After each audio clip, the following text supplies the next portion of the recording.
And then a lot of people were talking about the Brock Lesnar and Bobby Lashley showdown here. And again, yes, they're going for the chaos. And we like that. You know, there needs to be more chaos in these things. Just these phony ass backstage beatdowns and ridiculous, long, redundant heat angles where nobody tries to help. We're always blistering. Well, they don't have any security, whatever. So they're trying to button up a few of these loopholes. But I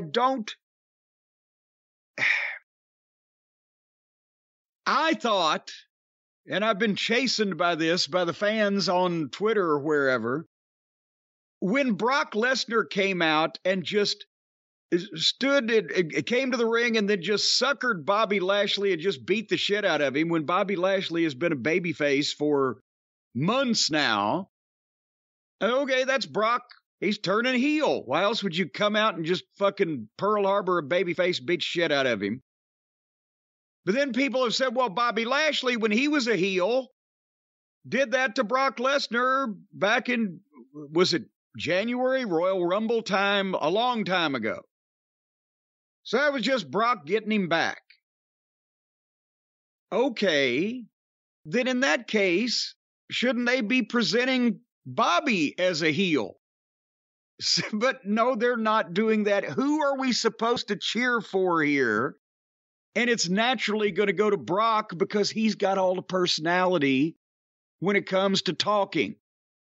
They put poor Bobby he's supposed to have a sit-down interview with Brock where they air out their grievances for Festivus. But Bobby's sitting there, Brock's chair is empty, and Bobby, as we've mentioned, struggles having to talk at length, showing emotion and oomph and imparting passion into his words, right? And then Lesnar's music plays, and he comes out in the arena and calls Bobby out. So the people are going crazy for this. Yes, the guy's out here live in front of us. Instead, we're watching him on the screen, and the guy's challenging for a fight like all the fucking good people in Texas. So if Bobby's supposed to be a heel, then that's fine. But if Bobby's supposed to be a babyface, they are pissing in his mouth. Are they not, Brian? We're burying him in some fashion. He's not a heel. He's not a baby. He's a weak-willed babyface who gets, fucking called out and beat up a lot. And I think a lot of it depends, too, on what happens with Brock. Is Brock here just for Crown Jewel? Is Brock here through Mania? Is Brock here through just the Rumble? Or is he just here for the Lashley thing? I did find it funny when Lashley's sitting there and Brock's in the ring yelling at him, and Lashley's still sitting there just watching. Did you notice the way Brock says his name? He goes, Bobby! Bobby! He pronounces it that way every time he says his name. Bobby! But the psychology of this. So, again, Brock comes out and says, hey, let's just have a fight. Let's not talk. So, yes, the people are all over that. And they're in Texas. He's put Texas over. Well, here comes Lashley. And then Corey Graves says, well, where's security? Well, why do we need security yet? Because it's obviously this is a validated thing because everybody's entrance music played. They played Brock's and now they're playing Lashley's. So, and even though they've called for a fight, nobody's been in a fight yet, so there shouldn't be any security, except if they're trying to prevent a fight, then why are they playing the guy's music for him to come to the ring to fight? So then they have a fight.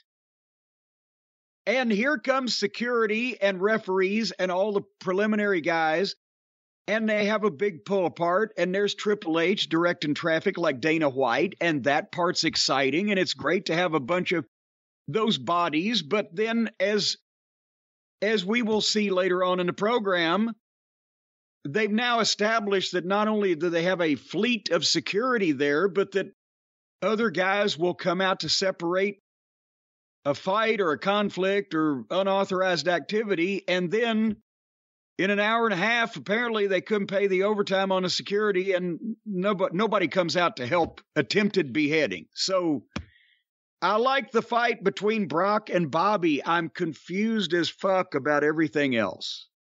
I like the fight. Is the idea that all these guys that ran out there to break them up, that were ready to break them up, they said, don't let them fight, don't let them fight. All right, hit his music, but don't let them fight. Why did they hit the music? They hit the music like 20 seconds. Nah, that was too long, but maybe 10 seconds before he came out. And then he comes out. The music was unnecessary because you would have had a better reaction from the fans. The worst thing about this, though, go back and watch it. The camera cuts. It's every second. Oh, yeah. It's nonstop. They have a really impressive shot, the wide shot, because then you get to see all the humanity out there trying to separate these giant men. But instead of that, they go from that to the shot behind people, so you can't see anything, just to show chaos, to a shot on the other side, to the other side again, back and forth.